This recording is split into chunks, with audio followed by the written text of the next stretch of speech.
Dear students, तो non cooperation movement की बात हम कर रहे थे। तो देखिए, इस मूवमेंट ने, अब जैसे नॉन कॉपरेशन या स्वराज जिसे हम कहते हैं, उसने जब डिफरेंट एरियाज़ में, हम सिटीज़ की बात कर रहे थे, अब हम बात करेंगे कंट्री साइड की, यानी कि विलेजेस में जो देश के बाकी वाले हिस्से थे, वहाँ लोगों ने उसको कैसे इंटरप्रेट किया। Everyone interpreted Swaraj in their own way. हर किसी की अपनी अपनी सोच थी। सब ये सोच रहे थे कि स्वराज मीन्स अपना राज, मीन्स इंडिपेंडेंस, मीन्स कि अब ब्रिटिशर्स नहीं, हमारा राज आ गया। लोगों को ये लग रहा था कि गांधी जी स्वराज ले आए हैं। तो उसमें पर्टिकुलरली हम तीन लोगों के बारे में बात करेंगे कंट्री साइड विलेजेस में। पहले नंबर पे पीजेंट्स ने नॉन कॉपरेशन मूवमेंट को कैसे लिया। दूसरे नंबर पे ट्राइबल पीपल ने नॉन कॉपरेशन मूवमेंट को कैसे लिया। तीसरा, प्लांटेशन वर्कर्स ने नॉन कॉपरेशन मूवमेंट को कैसे लिया। तो पहले हम बात करते हैं पीजेंट्स विलेजेस में जो थे। तो पीजेंट्स की जो मूवमेंट थी, it was against taluqdars and zamindars. Taluqdars and zamindars क्या हैं, पीछे आपने पढ़ चुके हो लेसन्स में। पीजेंट्स क्या थे, उनके पास अपनी ज़मीनें नहीं थी। वो किसकी ज़मीनों पे काम करते थे, वो ज़मींदार्स की, लैंडलॉर्ड्स की ज़मीनों पे काम करते थे। और उनमें उनके साथ क्या होता था कि ये जो तालुकदार्स थे वो क्या करते थे, इनसे रेवेन्यू इकट्ठा करते थे। किनसे, पीजेंट्स से। पीजेंट्स मीन्स किसानों से। तो वो क्या डिमांड कर रहे थे लैंडलॉर्ड्स, उनको क्या परेशानी थी, एक तो उनको रेवेन्यू बहुत ज़्यादा था, तो they wanted reduction in their revenue. दूसरी चीज़ वो चाहते थे, there should be abolition of begar. बेगार क्या था, बेगार क्या होता है, जब हम एबॉलिशन ऑफ बेगार, बेगार क्या था, बेगार मीन्स लोगों से, पीजेंट से काम तो करवाया जाता था अपने खेतों पर भी, लेकिन उसके बदले में उनको पैसे नहीं दिए जाते थे। बिना पैसे के काम करवाना, उसको बेगार कहते हैं। तो peasants wanted to abolish this begar system. तीसरा जो सबसे इम्पॉर्टेंट उन्होंने डिसीजन लिया पीजेंट्स ने, वो था social boycott of landlords. Landlords का उन्होंने सोचा हम पूरी तरह से सोशल बाइकाट कर देते हैं। सोशल बाइकाट कैसे होता है, मतलब जितने भी जो बार्बर्स थे, जो छोटे काम करने वाले जितने भी लोग थे, उनको उन्होंने मिलकर ये डिसाइड किया कि हम, जैसे धोबी हो गए, जैसे नाई लोग हो गए, बार्बर्स जो जो उनके बाल काटते थे, उनके जो कपड़े धोते थे, तो उन्होंने टोटली सोशल बाइकाट कर दिया। तो अगर मतलब आप इमेजिन करो ना, तो ऐसे जैसे जंगली होते हैं, बाल बढ़ गए थे उनके, लोग उनको ये सब सर्विसेज दे ही नहीं रहे थे peasants, as a case of non cooperation, मतलब वो नॉन कोऑपरेट नहीं कर रहे थे। और पीजेंट्स में अवध किसान सभा, अवध किसान सभा बनाई पंडित जवाहरलाल नेहरू में। इन सब का एक लीडर था जिसका नाम था बाबा रामचंद्र।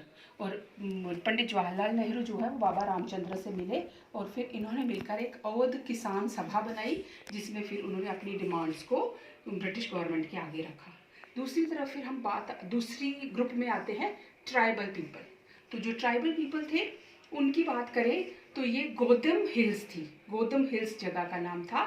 जब वहाँ के जो ट्राइब्स थे, उन्होंने क्या किया, उन्होंने नॉन कोऑपरेशन को किस तरह से लिया, वो बहुत खुश हो गए। उन्होंने सोचा हमें स्वराज मिल गया है, क्योंकि वहाँ की जो कॉलोनियल गवर्नमेंट थी उसने टोटली फॉरेस्ट को क्लोज कर दिया था। और ये जो ट्राइबल लोग थे ये टोटली डिपेंड ही फॉरेस्ट पे थे, ये फॉरेस्ट की चीज़ें इस्तेमाल करते थे।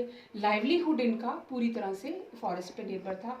जो इनकी कैटल्स थे वो भी ग्रेज करते थे, मतलब चरते थे, वो फॉरेस्ट से ही वो उनका खाना पीना सब कुछ फॉरेस्ट से ही था। लेकिन गवर्नमेंट ने उनको ज़बरदस्ती फॉरेस्ट बंद कर दिया।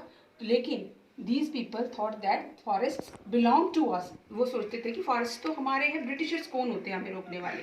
इसलिए उन्होंने आवाज़ उठाई and they were forced to begar. और या इनको भी फोर्स किया जाता था बेगार करने के लिए, लेकिन ये बेगार खेतों में नहीं, बल्कि रोड कंस्ट्रक्शन, रेलवे कंस्ट्रक्शन के लिए बिना पैसे दिए इन ट्राइबल पीपल को फॉरेस्ट से हटाकर रोड्स पे काम करवाने के लिए लगाया। तो तंग आकर इन्होंने एक मूवमेंट चलाई, उसका नाम था guerrilla movement. Guerrilla movement start की, और इनका लीडर कौन था, एलोरी सीताराम राजू। क्या नाम था उसका, ये मत सोचिए ये चार नाम है, चार नाम नहीं है, ये एक ही बंदे का नाम है, एलोरी सीताराम राजू। अब आप सोचेंगे, जब आप पहला पीजेंट्स वाला याद रखोगे ना, तो उसमें लीडर का नाम क्या था, रामचंद्र, रामचंद्र। तो दूसरा याद रखने का तरीका, रामचंद्र की वाइफ का क्या नाम था, सीता। तो इस तरह से सीताराम से आपको याद आ जाएगा कि गुरिल्ला मूवमेंट का लीडर कौन था, एलोरी सीताराम राजू। और Sitaram Raju he was very much inspired by Gandhi ji. वो गांधी जी के बहुत ज़्यादा इंस्पायर्ड था। लोगों को क्या कहता था कि मेरे पास कुछ ऐसी शक्तियाँ हैं। वो कहता था कि गोली मेरे आर पार हो सकती है, मुझे लगेगी नहीं, ऐसी बातें वो करता था। और लोगों को वो ये कहता था कि आपको ड्रिंकिंग नहीं करनी चाहिए, आपको बुरी आदत कोई नहीं रखनी चाहिए, खादी का इस्तेमाल करना चाहिए था। खुद भी खादी पहनता था। लेकिन एक बात थी उसकी, वो नॉन वायलेंस के खिलाफ था। वो कहता था कि हमें जो आज़ादी है या स्वराज है वो हम फोर्सिबली ले सकते हैं। एंड वो ये कहता था कि जो हमारी आज़ादी है या स्वराज है वो हम कैसे ले सकते हैं, वो हम फोर्सिबली ही ले सकते हैं, लड़ाई लड़के ले सकते हैं, नॉन वायलेंस से नहीं ले सकते। और लेकिन वो पकड़ा गया 1924 को, उसको मार दिया गया, but he became a folk hero. आज भी उसको याद किया जाता है, स्पेशली जो ट्राइबल लोग जो हैं उसको एक फोक हीरो के रूप में, लोक हीरो जो कहते हैं उसके रूप में जानते हैं। तीसरा हमारा ग्रुप है प्लांटेशन वर्कर्स का। तो plantation workers they took Swaraj in their own वे। वो क्या सोचते थे उस समय में जो प्लांटेशन के एरियाज थे वहाँ पर एक लॉ लगा हुआ था। वो अंग्रेज़ों के समय का लॉ था, क्या, under inland immigration act of 1859। ये इमिग्रेशन एक्ट था 1859। इसके तहत कोई भी वर्कर जो था, प्लांटेशन वर्कर जो था, he can't leave plantation without the permission of the company. तो वो वहाँ से परमिशन लिए बिना, प्लांटेशन की कंपनी का जो हेड था उससे परमिशन लिए बिना प्लांटेशन को छोड़ ही नहीं सकते थे। तो वो उनका जीना मरना उन्हीं प्लांटेशंस पर ही था, वर्कर्स पर। वो अपने पीछे घर नहीं जा सकते थे, अपने गांव में नहीं जा सकते थे, अपनी फैमिली को नहीं देख सकते थे। तो ये लोग बहुत दुखी थे। तो इसलिए उन्होंने तो बिल्कुल ऐसे खुश हो गए, उन्होंने ये मान ही लिया कि अब स्वराज आ गया है, गांधी जी हमें स्वराज ला के दे रहे हैं। तो उन्होंने बिना किसी परमिशन के प्लांटेशंस छोड़ दिए, लोग प्लांटेशन से निकल गए। और बड़े ऐसे दुख की कहानी है ये, बड़े दुख की बात है कि ये लोग रेलवे स्टेशन तक पहुंच गए, लेकिन वहाँ पर इनको पकड़ लिया गया। ट्रेन तो इनको मिली नहीं क्योंकि स्ट्राइक की वजह से ट्रेन बंद थी। इनको पकड़कर मारा गया और बहुत सारे लोग ना घर तक पहुँचे ना प्लांटेशंस पर वापस पहुँचे। और कुछ लोग मारे गए और कुछ लोग बहुत ज़्यादा, पुलिस ने इतना मारा कि वो बहुत जख्मी हो गए। तो in this way everyone thought in Swaraj all sufferings and troubles would be over. वो उनको लगा कि स्वराज में क्या होगा, अवर all sufferings and all type of troubles will be over. लेकिन इन बिटवीन ये लोग इतने ज़्यादा भड़क चुके थे।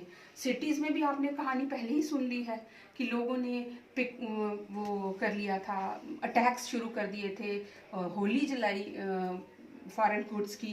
तो इन्हीं दिनों में 1922 में क्या हुआ, चोरा चोरी एक जगह है, वहाँ पर पीसफुल डिमॉन्स्ट्रेशन चल रहा था। तो अचानक से भीड़ जो है वायलेंट हो गई और वायलेंट पुलिस ने उन पर जैसे ही फायर किया तो भीड़ वायलेंट हो गई। तो उन्होंने क्या किया, पुलिस स्टेशन पर अटैक कर दिया। और उस चोरा चोरी का जो पुलिस स्टेशन था उसमें 22 पुलिसमैन थे, 22 लोग थे, उनको आग लगा के जिंदा ही जला दिया भीड़ ने। और गांधी जी इस बात से बहुत ज़्यादा आहत हुए, उनको बहुत बुरा लगा जब भीड़ वायलेंट हो गई। उनको वो नहीं चाहते थे कि नॉन कोऑपरेशन जो है वो वायलेंस पे ख़त्म हो। तो उन्होंने इसलिए called off non cooperation movement, उन्होंने वहाँ पर इस मूवमेंट को ही ख़त्म कर दिया, समाप्त कर दिया। और जब ये सब हो रहा था, इसी बीच जो हमारे कुछ नेता थे, जैसे कुछ ने सोचा कि हम काउंसिल की इलेक्शंस में हिस्सा लेंगे। तो इसी तरह से कुछ लीडर्स थे जैसे मोतीलाल नेहरू और चित्तरंजन दास थे, उन्होंने मिलकर एक पार्टी बनाई। वो पार्टी क्या थी, ताकि हम इलेक्शंस में लड़ सकें और गवर्नमेंट के अंदर रह के देश की भलाई के बारे में सोच सकें। तो मोतीलाल नेहरू और चित्तरंजन दास ने मिलकर कौन सी पार्टी बनाई, स्वराज पार्टी। उस पार्टी का नाम था स्वराज पार्टी। ये बनाई उन्होंने 1923 में। और इस बीच में क्या हुआ, इंडियन पॉलिटिक्स में एक रीशेप हुआ। गांधी जी ने जैसे कॉल ऑफ किया तो पूरे वर्ल्ड के साथ भी रिलेशन जुड़ता था इन बातों का। और कुछ इंडिया की जो इंटरनल पॉलिटिक्स थी उसमें फ़र्क पड़ा। पहली बात ये हुई कि वर्ल्ड वाइड इकोनॉमिक डिप्रेशन आया जो पूरे वर्ल्ड के साथ रिलेटेड था। इकोनॉमी इतनी ज़्यादा डिप्रेशन में चली गई, उसका इफेक्ट इंडिया पे पड़ा। आगे जाके आप इसको global rise of global world में डिटेल में पढ़ोगे तो उसमें इंडिया को ये हुआ था कि बिल्कुल एग्रीकल्चरल प्राइसेस जो थी वो रिड्यूस हो गई, मतलब लोगों की फसलों की कीमतें ही नहीं मिल रही थी उनको, तो उस वजह से बहुत ज़्यादा नुकसान लोग उठा रहे थे। दूसरी चीज़ हुई, Britain setup commission under sir John Simon. दुखी लोगों की इन दुख तकलीफ़ों और ऐसी प्रोटेस्ट्स की वजह से अल्टीमेटली ब्रिटिश गवर्नमेंट ने एक कमीशन सेटअप किया ताकि कॉन्स्टिट्यूशनल सिस्टम इंडिया का उसको स्टडी किया जा सके, उसमें रिफॉर्म्स लाए जा सके। तो वो जो कमीशन इंडियन गवर्नमेंट के लिए ब्रिटिश गवर्नमेंट ने बनाया, वो बनाया 1927 में, और उसके हेड थे सर जॉन साइमन। क्या नाम था? Sir John Simon. Sir John Simon के नाम पे कमीशन बना, और वो कमीशन फिर इंडिया आया 1928 में। Arrival of Simon Commission in 1928, but whole of the India protested against this commission, और कमीशन को लोगों ने बिल्कुल नकार दिया, और लोगों ने उसके लिए एक नारा दिया। वो नारा आपने याद रखना है, साइमन गो बैक। क्या नारा था? साइमन, ये मुझे लिखना भूल गया, साइमन गो बैक, यानी कि वापस जाओ, साइमन वापस जाओ। क्योंकि वजह क्या थी? सारी पार्टीज, मुस्लिम लीग, कांग्रेस, हर पार्टी ने इसका विरोध किया, बिकॉज 7 मेंबर्स थे इस कमीशन में, और 7 के 7 मेंबर्स जो थे वो ब्रिटिशर्स थे, एक भी इंडियन नहीं था। तो इंडियंस को लगा कि वो हमारी प्रॉब्लम्स कैसे समझेंगे। तो this is all Simon commission तक। But let us repeat our timeline. हर बार हम याद करते हैं।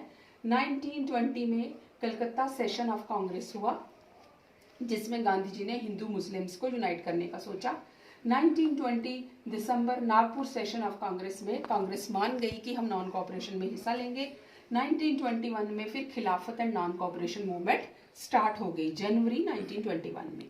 1922 में चोरा चोरी इंसिडेंस हुआ, जिसमें पुलिस वालों को जिंदा जला दिया था, and that's why there was withdrawal of non cooperation movement. यहाँ पर नॉन कोऑपरेशन मूवमेंट का विड्रॉल हो गया। 1923 में Swaraj party formed, and it was formed by Motilal Nehru and Chittaranjan Das. फिर उसके बाद 1927 में appointment of Simon commission Britishers ने बनाया, and 1928 arrival of Simon commission, Simon commission India आया। और 1929 में जब मैं बात कर रही थी साइमन कमीशन की, तो इसी समय में 1929 में लॉर्ड इरविन ने सोचा कि मैं एक कॉन्फ्रेंस करता हूं जिसमें इंडियंस नहीं माने। तो इंडिया के लाहौर में, उस समय में लाहौर पूरा इंडिया एक ही था, तो लाहौर सेशन जब हुआ तो वहां पर उन्होंने कंप्लीट इंडिपेंडेंस की डिमांड रखी। पंडित जवाहरलाल नेहरू ने प्रेसिडेंटशिप की थी इस सेशन की, तो यहाँ पे कंप्लीट इंडिपेंडेंस की मांग रखी गई, और ये सोचा गया कि हम अगले 20 जनवरी 1930, यानी अगले साल 20 जनवरी 1930 को पूरा इंडिया कंप्लीट इंडिपेंडेंस मनाएगा। और इसके साथ ही आज का लेक्चर खत्म होता है। हैव अ नाइस डे बच्चों।